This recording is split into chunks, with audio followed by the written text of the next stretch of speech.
ಇದು ಸಾರ್ವಜನಿಕರಿಗೋಸ್ಕರ ನಿರ್ಮಿಸಿದ ಬಸ್ ನಿಲ್ದಾಣ.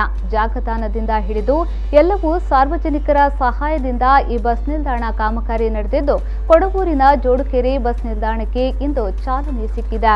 ಕೊಡಗೂರಿನ ಎಲ್ಲಾ ಕಡೆಯಲ್ಲಿ ಬಸ್ ನಿಲ್ದಾಣ ಇದ್ರೂ ಸಹ ಜೋಡುಕೇರಿಯಲ್ಲಿ ಬಸ್ ನಿಲ್ದಾಣ ಇರಲಿಲ್ಲ. ಇದರಿಂದಾಗಿ ಸಾರ್ವಜನಿಕರಿಗೆ ಅನಾನುಕೂಲತೆಗಳಾಗುತ್ತಿತ್ತು. ಇದನ್ನ ಮನಗಂಡ ಇಲ್ಲಿನ ನಗರಸಭಾ ಸದಸ್ಯ ವಿಜಯ್ ಕೊಡಬೂರು ಸ್ಥಳೀಯರ ಸಹಕಾರದಿಂದ ಬಸ್ ನಿಲ್ದಾಣಕ್ಕೆ ಮುಂದಾಗಿದ್ದಾರೆ.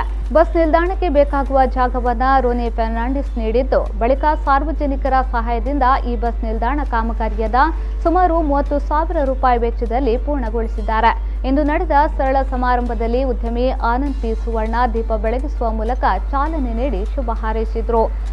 ಆ ವ್ಯವಸ್ಥೆಯನ್ನು ಅಚ್ಚುಕಟ್ಟಿಡು ಮಲ್ತಿನಂತಿನ ನಮ್ಮ ಸಮಸ್ತ ಕೊಡಗೂರದ ಗ್ರಾಮದ ನಮ್ಮ ಸದಸ್ಯರಿಗೆಲ್ಲ ಅಂಚಿನ ಮುಂದಿನ ಕಟಗೋರಿನ ಅಂಚಿನ ಕರ್ತರಿ ಇರಲಿ ಆಗಲಿಲ್ಲ, ಜಾಗಗೋರಿನ ಅಂಚಿನ ಆಗಲಿಲ್ಲ, ನಮ್ಮ ಮೇಸ್ತ್ರಿಯರಿಗಿಲ್ಲ ನಾನು ಅಭಿನಂದನೆ ಮಾಡ್ತೀನಿ. ಮುಂಚಿನ ಬೇಲೆನೇ ಸಮಾಜಮುಖಿ ಆಯ್ನ ಒಂದು ಎಡ್ಡೆ ಬೇಲೆ ಈ ಕಾರ್ಯಕ್ರಮಕ್ಕೂ ಒತ್ತು ಕೊರಪಿನಂಚಿನ ಸಹಕಾರ ಮಲ್ಪನಂಚಿನ ಪೂರಾಗಲಿಲ್ಲ.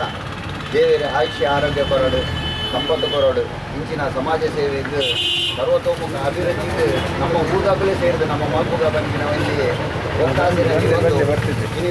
ಈ ಕಾರ್ಯಕ್ರಮ. ಬಸ್ ಸ್ಟ್ಯಾಂಡ್ ನಿರ್ಮಾಣದ ಬಗ್ಗೆ ಕೊಡಗೂರು ವಾರ್ಡ್ ಸದಸ್ಯ ವಿಜಯ್ ಕೊಡಬೂರು ಮಾಹಿತಿಯನ್ನ ನೀಡಿದ್ರು. ಈ ಸಂದರ್ಭ ಉದ್ಯಮಿ ಶೇಷಪ್ಪ ಕುಂದರ್, ವಿಜಯ್ ಬಂಗೇರ, ರಾಘವೇಂದ್ರ ರಾವ್, ವಾರ್ಡ್ ಸಮಿತಿ ಅಧ್ಯಕ್ಷ ಪ್ರಭಾತ್ ಕೊಡಬೂರು, ಪ್ರಶಾಂತ್ ಸನಿಲ್, ಅಜಿತ್ ಕೊಡಬೂರು ಮುಂತಾದವರು ಉಪಸ್ಥಿತರಿದ್ದರು.